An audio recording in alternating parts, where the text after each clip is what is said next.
What's up, guys? Welcome back to another vlog. Today I got a full body lift. For my power block, I have cleans and split jerks with some isos. For the strength block, I have just regular barbell back squat. Then for my accessory work, for upper body, we have dips and pull-ups. And then for the last block, just have some core and calves. So let's get right into it.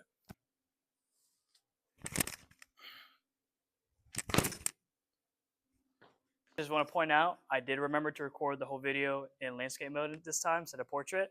So kudos to me. So normally on today I have dumbbell push jerks, so I have the dumbbells here and I'm already on the shoulder position and I just dip and I split jerk. But I wanted to get more practice of still cleaning. So I decided to make it kind of a clean complex where I hang clean and then go into the split jerk with the barbell. Also, I just think that using the barbell, it takes a little more coordination if you combine the clean and the split jerk. And that's how they do it in the Olympics. Like they have to clean and split jerk it. They don't break it up like I did. So this is my first time split jerking with a barbell. I do regular push jerks, which is just here, dip, drive in, or dip catch, as my mentor cues it. But this is definitely a little different because you're catching it in the split position. So a lot more stabilization is needed and coordination. But I think those are good qualities to have, even if, like, obviously, I don't believe that what you do in the weight room directly transfers to your sport. It's just you build general qualities in the weight room that have indirect effects on how you perform. So, like, me being able to do a split jerk doesn't make me a better jumper, like a one-leg jumper, because I'm in that split position. But it does help teach my body how to coordinate and move. So yeah, just kind of like my philosophy there. I can go a little deeper into that after this set.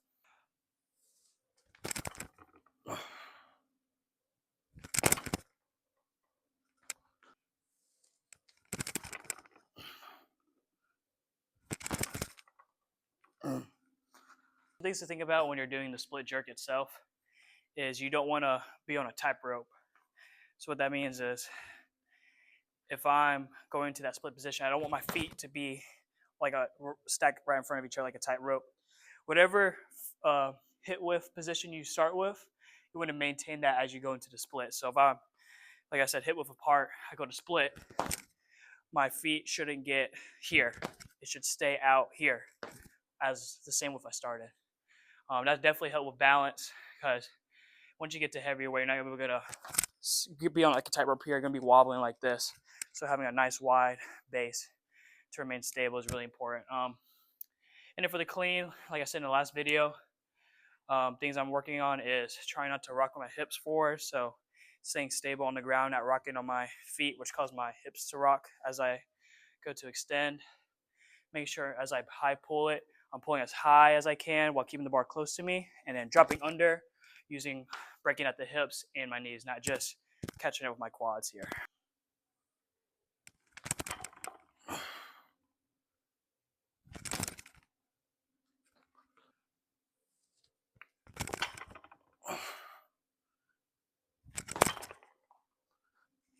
This is going to count as my first working set. I really don't know how much weight. Like I said, I haven't done this movement before, so I don't know how much weight I can do. I'm not really focused on how much weight I'm lifting right now, just because the movement is new and I'm just trying to get the technique down. Because I noticed on my last set, when I went to go split with my left leg in front, right leg back, my right leg kind of like got outside of my alignment.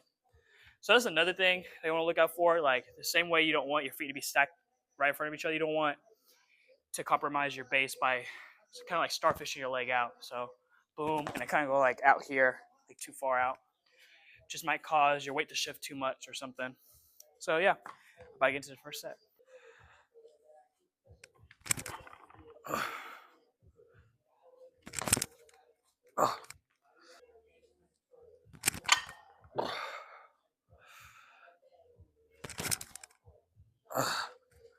gonna stay at that weight. Whenever I went to catch the bar and land, my knees felt a little shaky, like little stabilization issues. So don't want to go too heavy to where I risk getting hurt or failing the lift. Just gonna work on hitting the right positions, and the weight will come in due time. Going back to the topic of training specificity, This is more of a recent thing that I've kind of like thought of and made my own opinions on, but especially for like team sport athletes, I don't think you should try to make the weight room look like your sport. So when coaches or people or influencers or whatever say we're training very sport specific, I think that's the wrong lens to look at it because you, nothing you do in the weight room, no matter if it's squatting, cleaning, bench press, deadlift, pull-ups, dips, none of that directly transfers to the sport. Like you've all seen like athletes like in high school.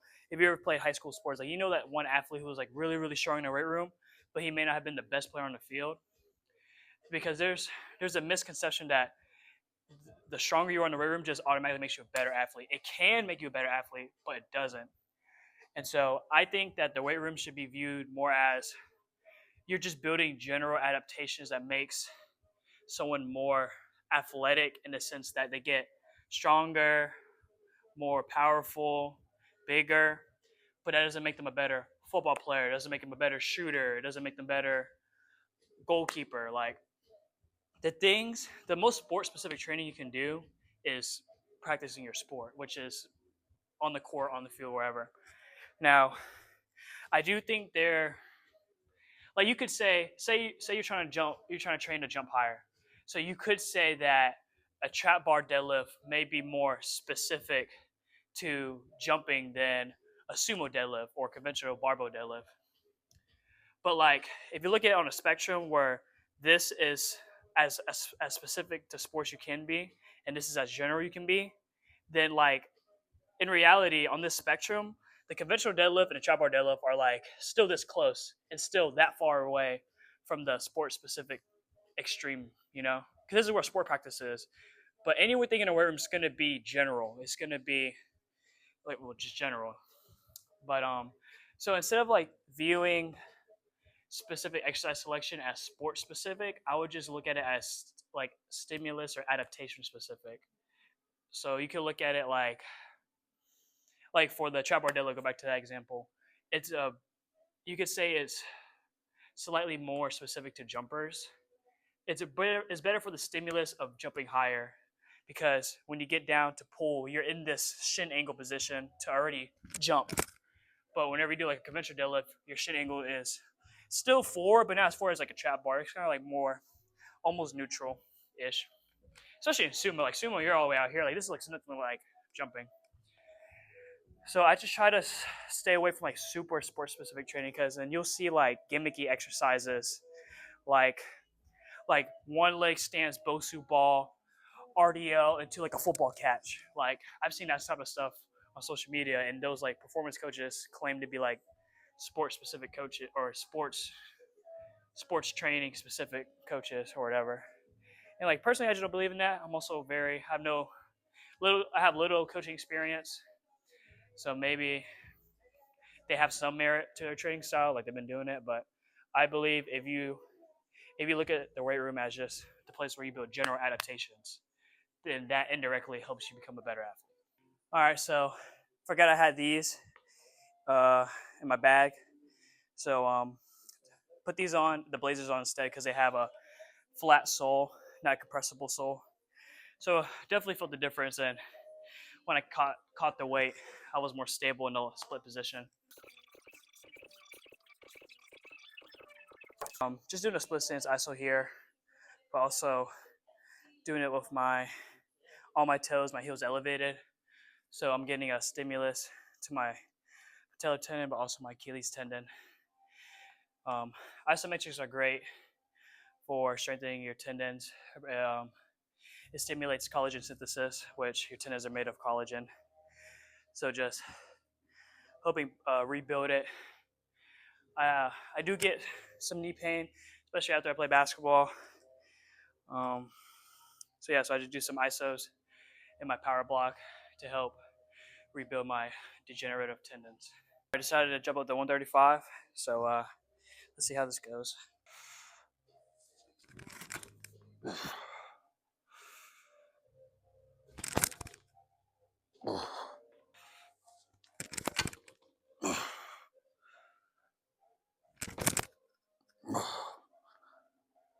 Went a lot better than I thought it would. I think next workout I could definitely increase the weight some bit. Just want to make sure I was hitting the right positions. That was good. All right, set up for back squats. Got 4 sets programmed. The first 3 sets are usually within like the 2 to 5 rep range, and then that last set do a drop set. You could say like I lower the weight a little bit, try to get at a minimum 6 reps, 6 to 8 reps. But yeah, let's go ahead and get warmed up for this.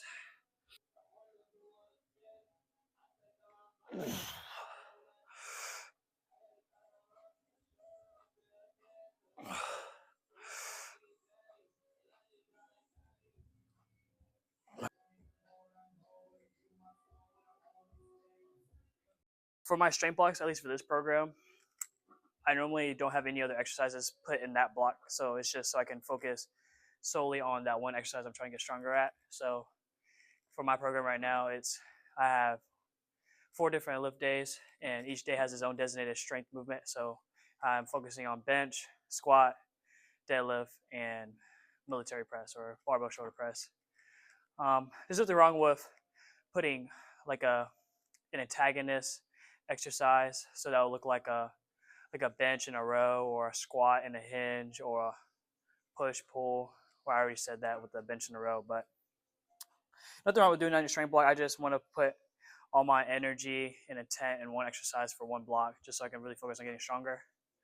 Squat, I've always been bad at squat. My squat is very weak for proportionate to like my other lifts and my body weight. It doesn't help that my knees get very sore and tender from basketball. So right now, like both my knees are just lit up because I played some king in the court yesterday. I also have like a lower back, like reoccurring, like nagging injury. I don't know, and I feel it. So I used to squat really, really deep. So I used to come here, squat all the way butt to grass, but then I ended up hurting my back.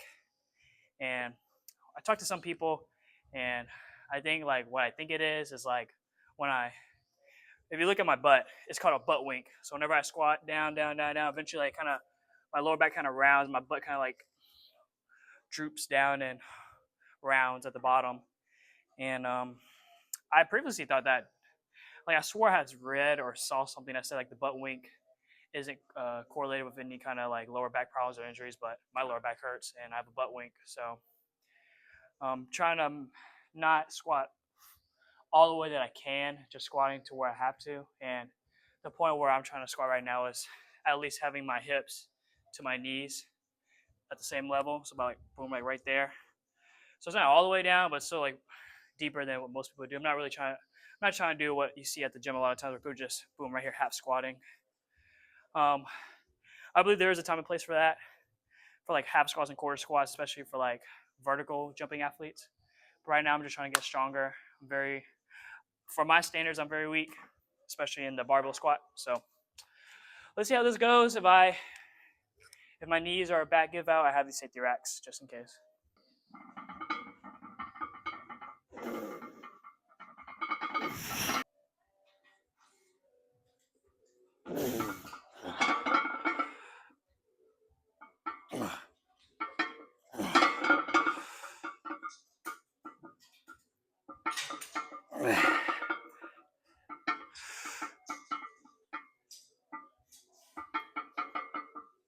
On the regular set of back squats, like my back just like lit up, my lower back. In my first video, I talked about how I rehabbed like a lower back injury early in the year, and I was told that it was because I had a weak core, and I strengthened my core, and like I still feel it. So it's just really frustrating to like not be healthy and like being held back in your training because of lingering injuries like that.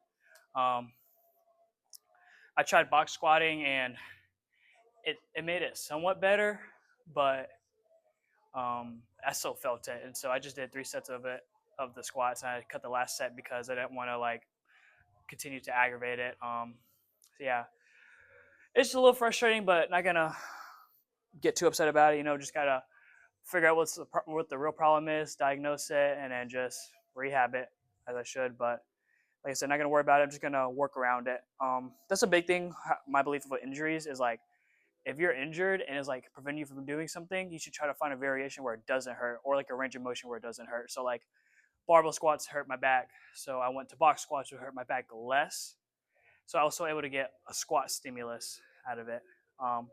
So on like another example is like if you roll your ankle, I wouldn't just like lay in bed for days and just rest. I would try to move your ankle as much as you can in an acceptable pain level to start rehabbing it. So just working around your injury with exercise variation and stuff. So that's where like the creativity of either your strength conditioning coach or just your athletic trainer or PT, whoever's helping you rehab, or yourself, just being creative and how you still provide a stimulus to your body. So done with lower body, gonna move on to pull-ups and dips. In terms of training to be more athletic and just stronger in general, I think calisthenics like dips and pull-ups, inverted rows, push-ups are really good because if you think about it, when you do leg exercises, squats, lunge, RDLs, you have an external mass, but you're still moving your body with the weight. But when you think about like pressing and rowing, your body is stable and you're pressing external weight away from you or pulling it towards you, but you're not moving your body itself. So like upper body calisthenics are the few upper body exercises where you're still moving your body, you're moving your center of mass. So I wouldn't say that like a pull-up is better than a lat pull down, but there are some benefits inherent to pull-ups.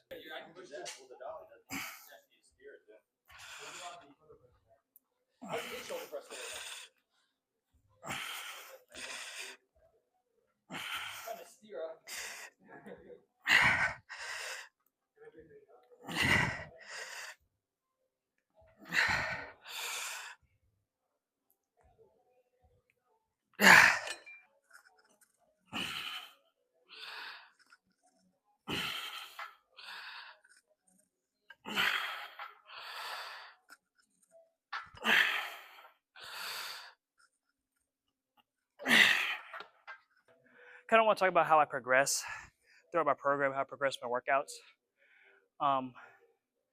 I typically follow just like a linear progression model.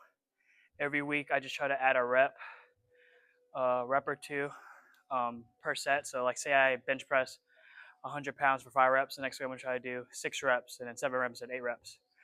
But I work within a rep range, so I'll go in knowing like I want to do bench for 5 to 8 reps, and then that's when I'll add a rep a week if I can. And then once I reach the top end of that rep range, I add weight. So once I can do 100 pounds of bench press for 8 reps, I add 2.5 on each side or 5 on each side, and restart from the wherever I get. So I get 6 reps of 105 pounds, and I work my way back up that range. If you're a stronger athlete, more advanced training status, that may not be possible for you. Like if people could do that indefinitely, then people would be like deadlifting like thousands of pounds because you just add 5 pounds a week. But especially for my strength level now, I'm not weak for like an average gym goer, but I'm definitely not strong for like an athlete or a strength conditioning coach like I want to be. So definitely trying to get my strength up proportionate to my size and body weight. So for my strength level and training status, I think a linear progression model is fine. And for most collegiate athletes, or most athletes in like team sport athletes, like high school, collegiate, you'll be fine with just following like a linear progression model. Like powerlifters and weightlifters and stuff, they follow different type of programming models, and like other models work like undulating programs where like you have hard days, easy day, hard days, easy days. That works too, but every workout I do is, I guess you consider hard. I'm just trying to pretty much just add weight or add reps every workout. And so if I don't do that, so say week 1, I do 5 reps, 100 pounds. Week 2, I do 100 reps for 5 pounds. Like week to week, you never know like what variables may have affected that. Like you could have got a lack of sleep, could have been more stressed, been under recovered. So I don't worry too much about if I don't progress the next week. But if it's 2 to 3 workouts where you're still not progressing in that movement, you may want to look at how much you're recovering. Like I said, look at those outside variables that affect your training. And if you think you have all your checkbox checked on that, then you might want to just consider changing up the variation of the exercise. The exercise may have gotten stale to you. So that was just a quick summary of my philosophy, I guess, or my my method of progressing. Done with the upper body accessory work. Now I'm just gonna run some calf raises on the leg press and some lateral flexion for the core, and then that'll be the workout.